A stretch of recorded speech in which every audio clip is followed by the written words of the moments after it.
नमस्ते दोस्तों, आप सबका एक बार फिर से स्वागत है और आज हमारे साथ में हैं राजीव भाई, अभिषेक जी और रचित भाई। राजीव जी जो कि रंग दे बसंती यूट्यूब चैनल पर और अभिषेक भाई, अभिषेक तिवारी और रचित भाई जो हैं, वो सब लोकतंत्र यूट्यूब चैनल पर आते ही हैं, आप सब जानते ही होंगे।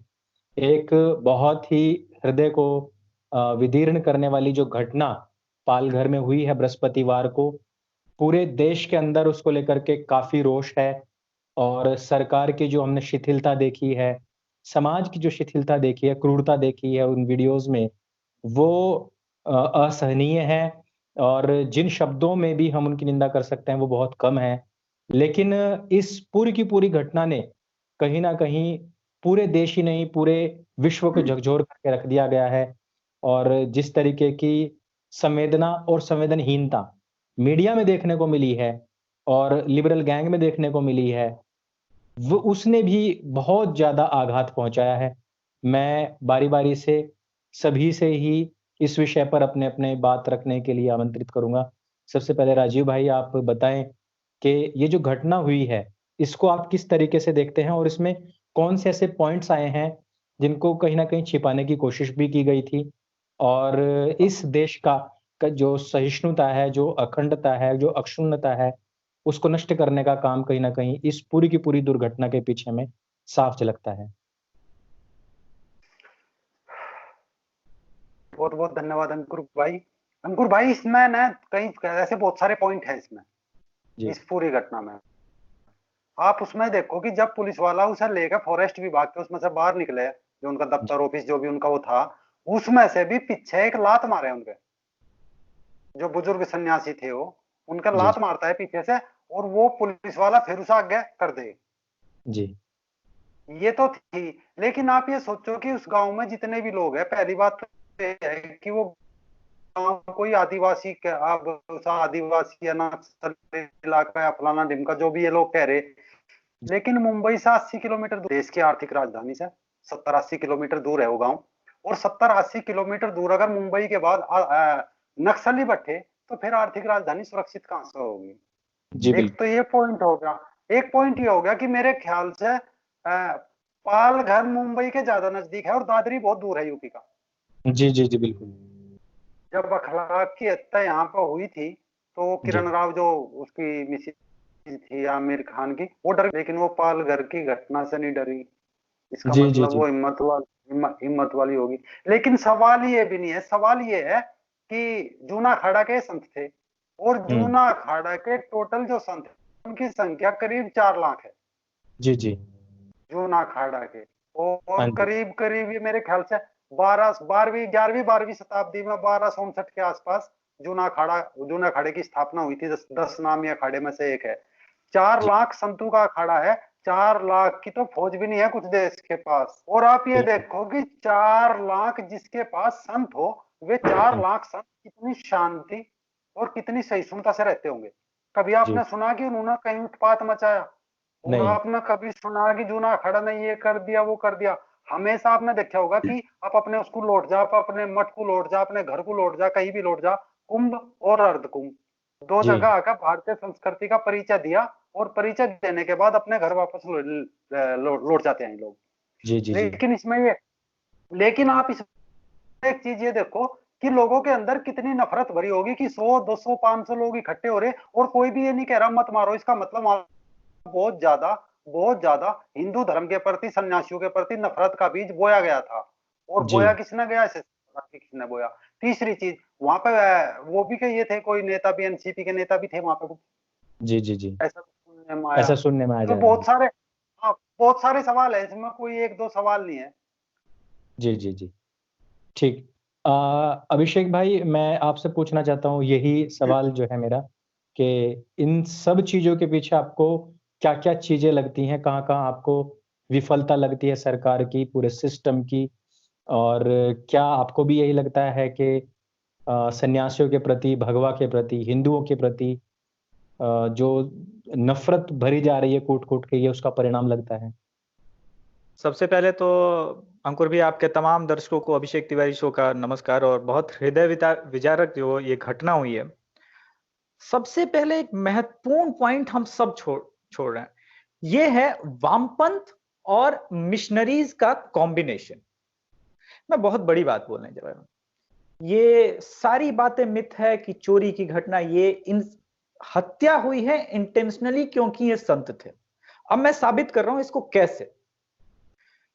आप एक इधर क्रोनोलॉजी समझेंगे कि आजकल कोई संत बोलता है, धर्म की बात करता है तो उसे पिछड़ा, गंवार, ऐसी बातें फैलाई गई है।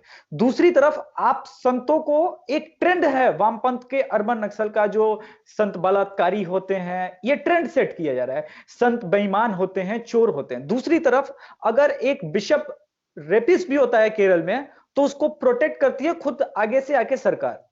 तीसरा इसमें एक और महत्वपूर्ण पॉइंट, अंधविश्वास की जड़ हुले लैया, सरेआम अंधविश्वास पूरे देश में फैला रही है, मगर लोग उसे एक्सेप्ट करा रहे हैं। वो उसी आदिवासी समुदाय में, और उसी आदिवासी समुदाय में ये एक्सेप्टेंस कराया जा रहा है कि ये तो परमपिता के भेजे हुए लोग हैं, लेकिन साधु संतों के प्रति लगातार नफरत और हिंदुज्म के खिलाफ लगातार नफरत।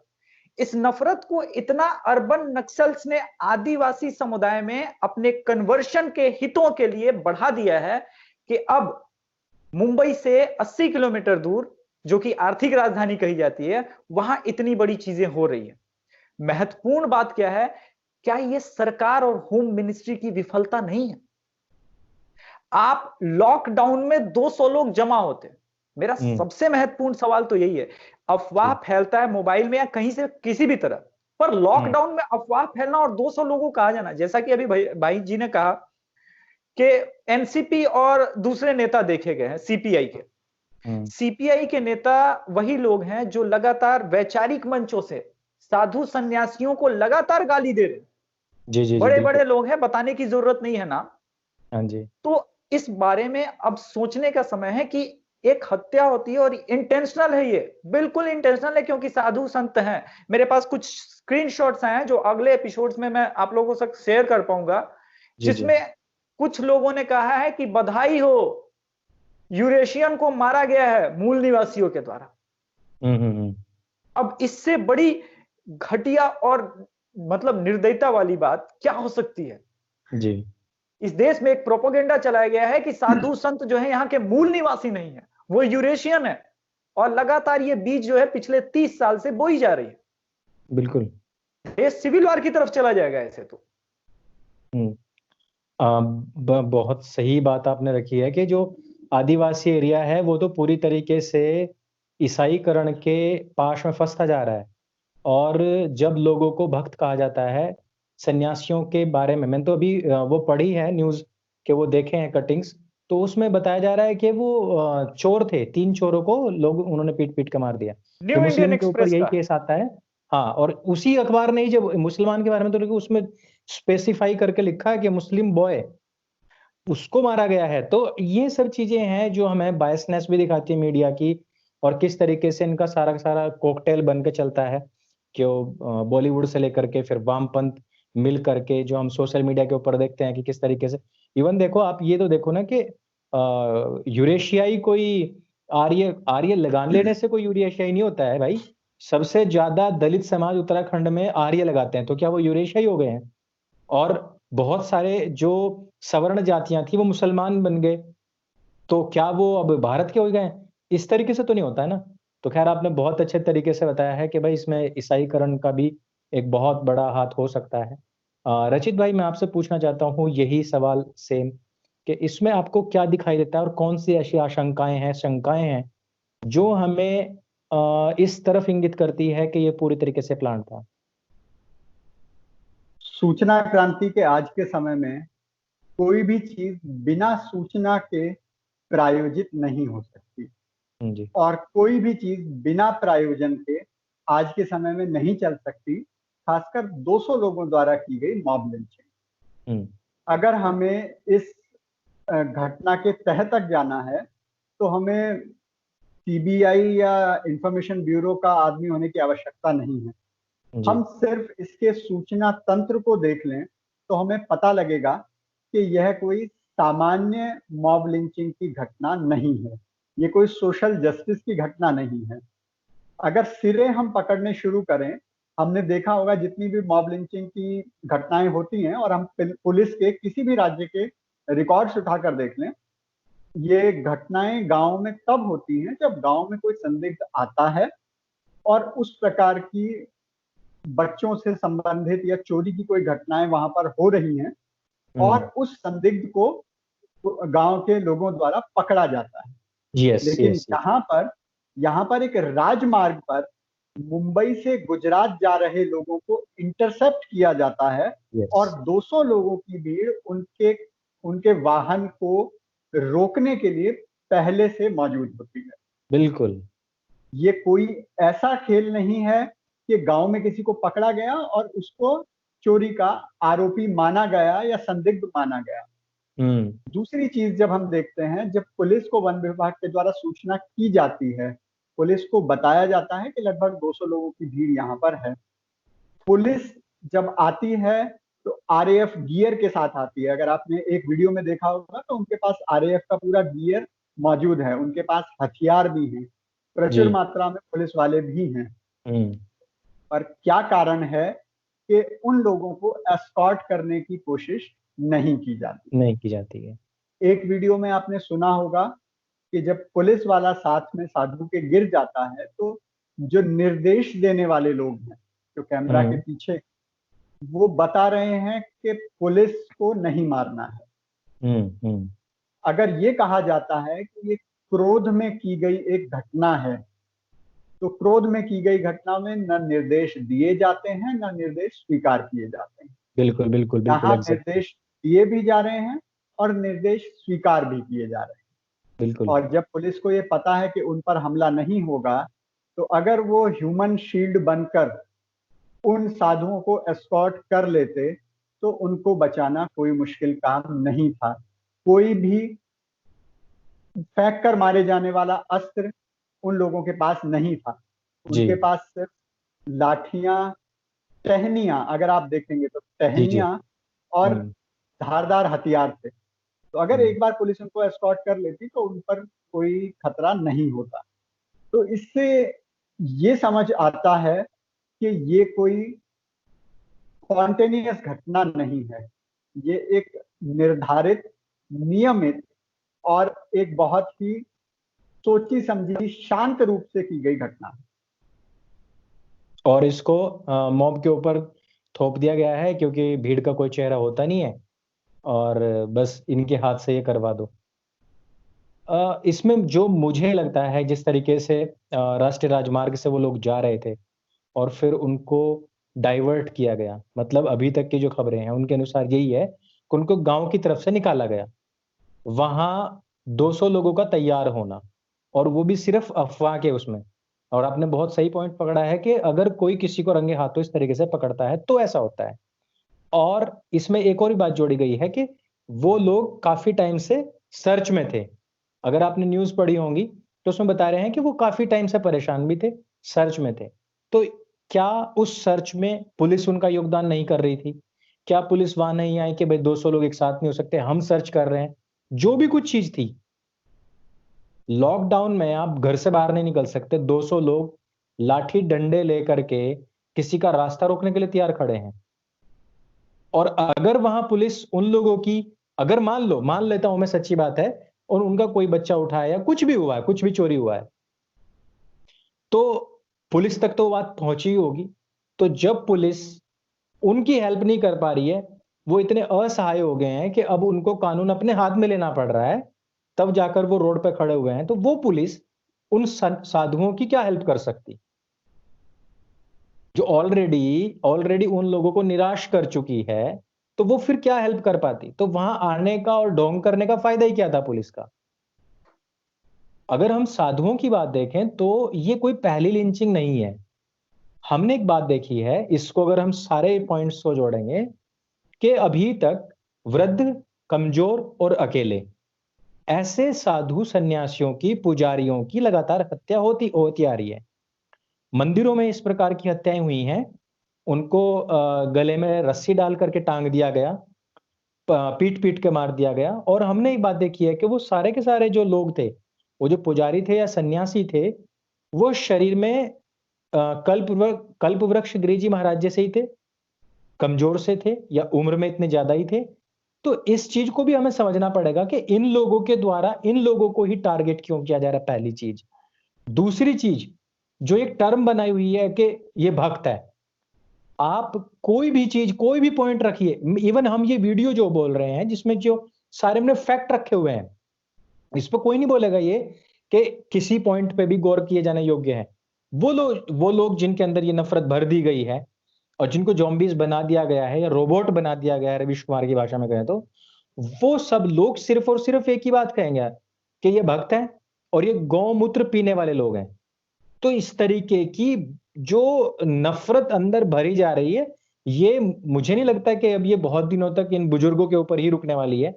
अब ये धीरे धीरे युवाओं पे भी आएगी, प्रौढ़ पे भी आएगी, और जहां जिसको अकेला देखा जाएगा उन्हीं लोगों को इस तरीके से मारपीट दिया जाएगा, क्योंकि ये फ्रस्ट्रेशन है। मैं बस एक ये चीज पूछना चाहता हूं कि ये घटना हुई और बृहस्पतिवार को हुई है, संडे को ये चीज वायरल होती है, लेकिन मेन स्ट्रीम मीडिया क्या कर रहा था, मतलब वहां तक ये बात क्यों नहीं पहुंचती है। मैंने आज पढ़ा है पालघर पुलिस का जो ट्वीट आया है, तो वो अब बता रही है कि हमने 101 लोगों को गिरफ्तार किया, 9 लोगों को हमने जो जुवेनाइल जस्टिस के लिए भेजा है। तो ये चीज का अगर ये सोशल मीडिया में नहीं आती चीजें, तो मुझे नहीं लगता कि इस तरीके की कोई आगामी भविष्य में भी हम सोचते कि उनके ऊपर कोई कार्रवाई होगी भी। अगर तलब किया गया है गृह मंत्रालय के द्वारा, तब जाके तो रिपोर्ट्स लेने की बात कही गई है, नहीं तो अभी तक कुछ था ही नहीं। इवन आप सब जानते हैं कि अखलाक की सिर्फ पिटाई हुई थी, 5 दिन बाद वो कस्टडी में रहा था, लेकिन मामला यूएन गया था, सिर्फ पिटाई हुई थी। आप एनडीटीवी या और किसी से तो ये उम्मीद नहीं कर सकते, लेकिन प्रश्न ये उठता है कि जो आज तक है, जो सबसे तेज है, जो रिपब्लिक टीवी है, जो अपने आप को राष्ट्रवादी चैनल कहता है, जिसका मुंबई में हेडक्वार्टर है, क्या उनके पास ये सूचनाएं नहीं पहुंची थी? सभी अखबार तंत्र होता है, जो भी न्यूज मीडिया होता है, सभी के लोकल कॉरेस्पॉन्डेंट्स होते हैं, और उसमें क्राइम सेक्शन में वो रोज के रोज थाने से एफआईआर तक उठाकर वो उनके पास शेयर करते हैं, और इतनी बड़ी घटना हो जाती है, रिपब्लिक को पता नहीं चलता। बिल्कुल। तो प्रश्न रचित भाई, जो ये जितने भी आज मेन स्ट्रीम मीडिया है, टोटल सोशल मीडिया के भरोसे बैठे हैं। इनका कोई पत्रकार, कोई ग्राउंड पे रिपोर्टिंग ये कभी नहीं करते। कोई घटना के बाद जाएंगे, घटना के बाद कभी चले गए तो, और वहां जाकर फिर इनका, आप इनकी रिपोर्टिंग देखियो कि सबसे पहले हम पहुंचे। ये भी एहसान है इनका हमारे ऊपर कि ये सबसे पहले वहां पहुंच गए, तो जैसे हमारे ऊपर कुछ एहसान कर दिया इन लोगों ने। इसमें एक जो इसमें आपने एक बड़ी अच्छी चीज कही, उसमें वहां आरएएफ की टुकड़ी दिखाई दे रही, अर्धसैनिक बल भी दिखाई दे रहे पीछे भी उसमें। लेकिन कहीं ना कहीं ऐसा रहा होगा, क्योंकि सरकार किसकी है, एनसीपी की, कांग्रेस की और शिवसेना की, तो कहीं ना कहीं ऐसा रहा होगा कि करने दो, जब नेता सामने खड़ा हुआ है। हाँ, पुलिस को आदेश होंगे कि भाई देखो ये करने दो, आप इससे लग रहे हो। क्योंकि आपने वो प्रणब मुखर्जी की एक बुक थी ना, कोलोजियंस टू साथ कुछ बुक थी ना, जिसमें उन्होंने कहा था कि 2004 में जयेंद्र सरस्वती को जब उठाया था, क्या कांग्रेस की सरकार में इतनी हिम्मत थी कि किसी मस्जिद के मौलवी को के दिन उठा दे? तो इनकी मानसिकता तो बहुत पहले से सेट है ना इसमें।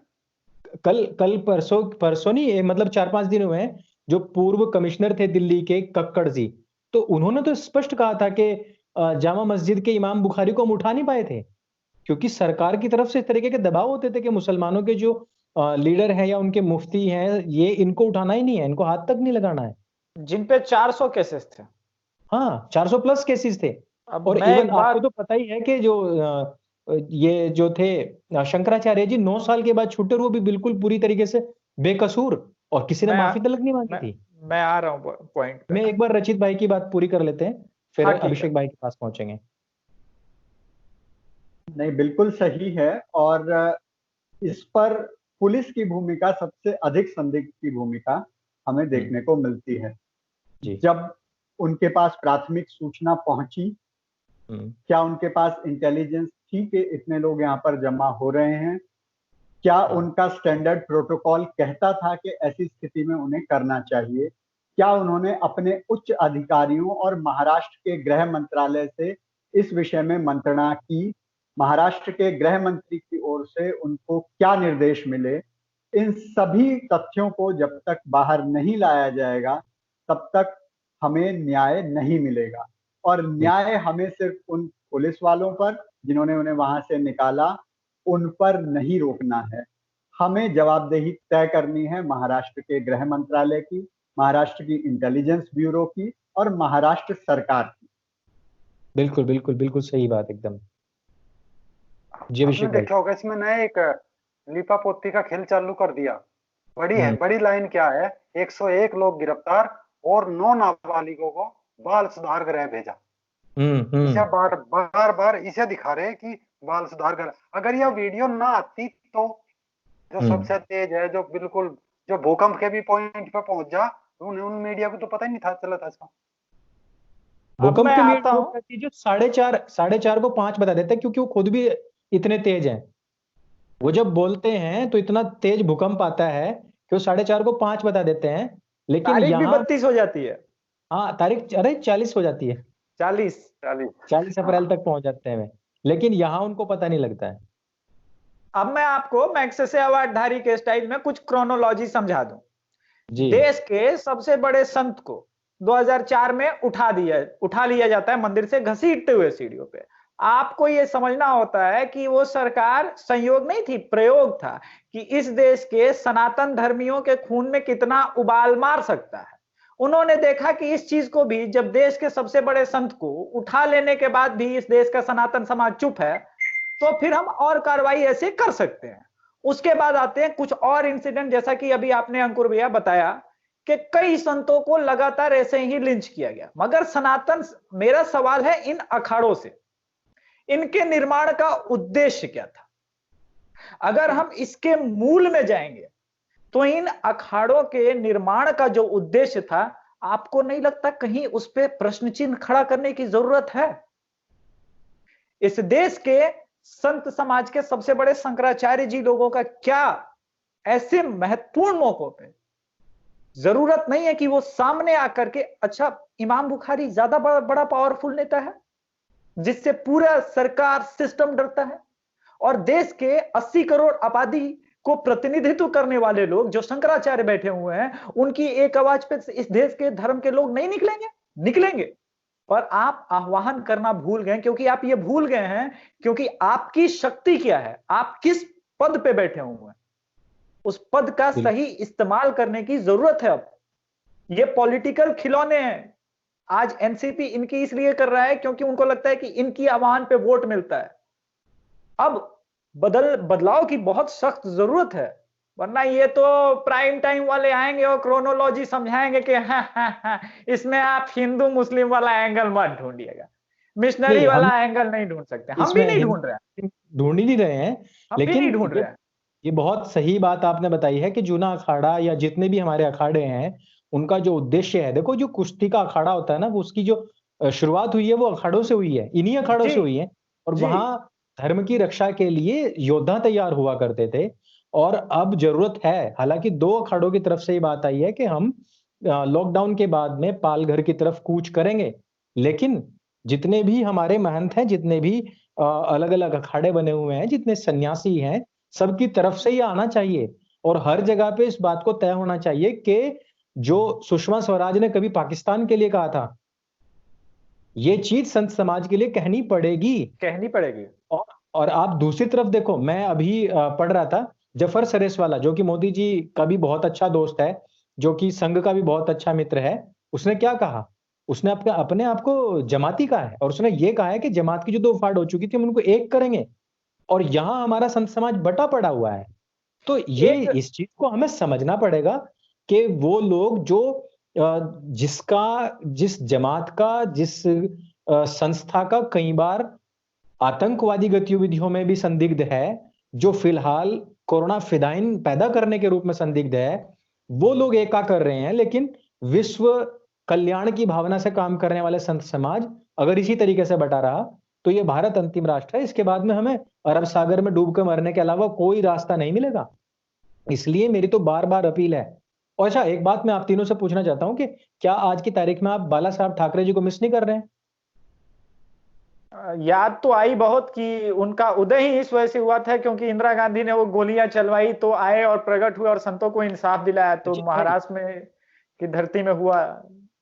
अच्छा है कि बाला साहेब आज यहाँ नहीं है, क्योंकि है। अपने पुत्र की कांग्रेस के प्रति भक्ति देखकर शायद वो जीते जी मर जाते। राजीव भाई,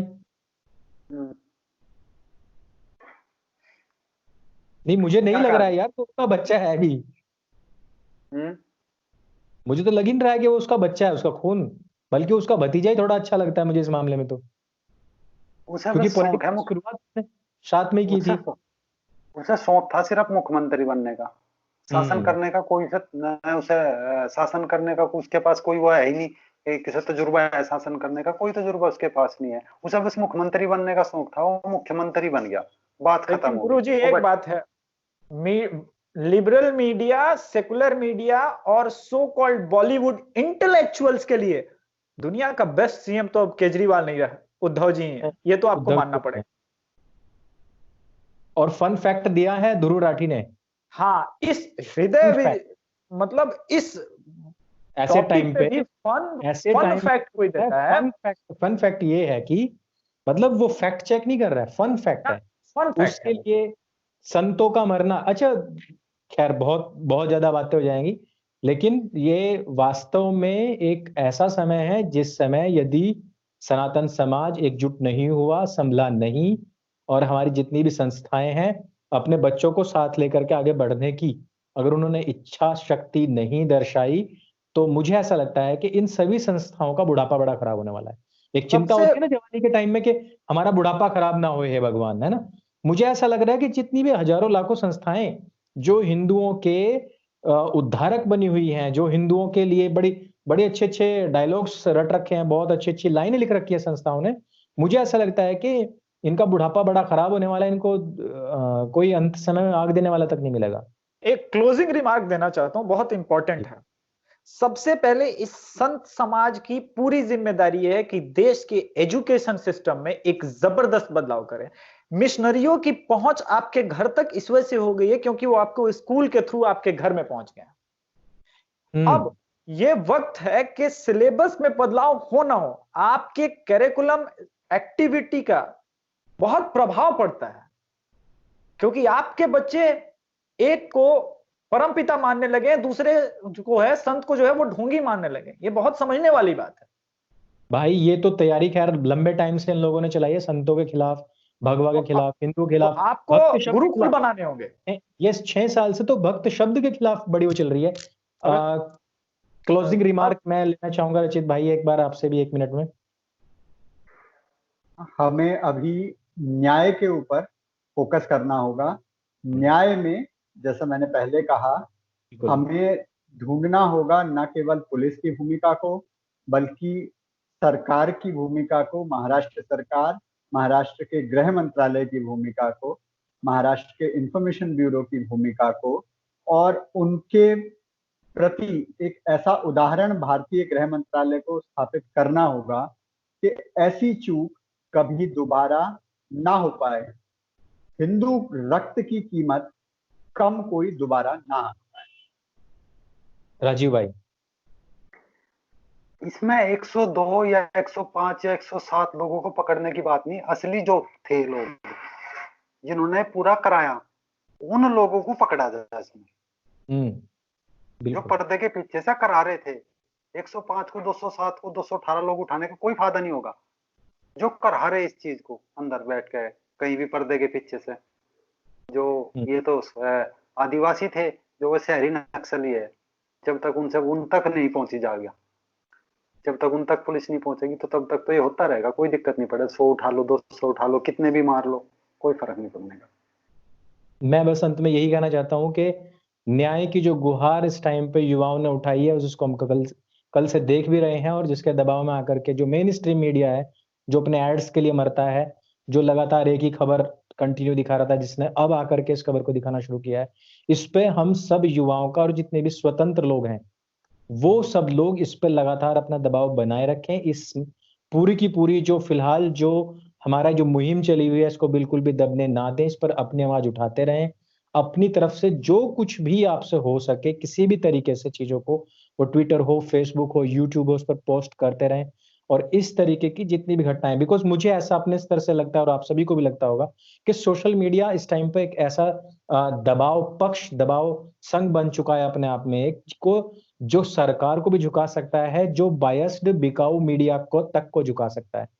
मेन स्ट्रीम न्याय मीडिया भरोसे है सोशल मीडिया के, सोशल उसकी मीडिया अपनी के, तो कोई मुझे ऐसा लगता है कि अब न्याय तो मिले ही, लेकिन आगे से भी इस तरीके की चीजें ना हो। और युवाओं का बहुत-बहुत धन्यवाद जिन्होंने इस चीज को बहुत समय रहते ही इतने बड़े स्तर तक पहुंचाया और सरकार की नज़र में डाला है इसको। आप सबका भी बहुत-बहुत धन्यवाद। और ऐसे समय में हम उनके परिवारीजनों के लिए सिर्फ प्रार्थना कर सकते हैं। अंत में हम प्रार्थना करते हैं योगी जी और उनके परिवार के लिए, जिन्होंने उनके पिताजी जो हैं उनका भी कैलाश देहांत हुआ। गया है, देहांत हो गया है। और ऐसे समय में भी योगी जी ने अपना जो राजधर्म है उसको निभाते हुए पूरे देश को, पूरे उत्तर प्रदेश को एक बार फिर से यही कहा है कि वो अभी फिलहाल केवल अपना राजधर्म ही निभाएँगे और जो उनका पुत्र धर्म है या जो पूर्व के आश्रम का धर्म है, वो तो उनका पहले ही पूर्ण हो ही चुका है। तो आप सबका एक बार फिर से बहुत-बहुत धन्यवाद। जय हिंद, जय श्री राम। वंदे मातरम, जय श्री राम।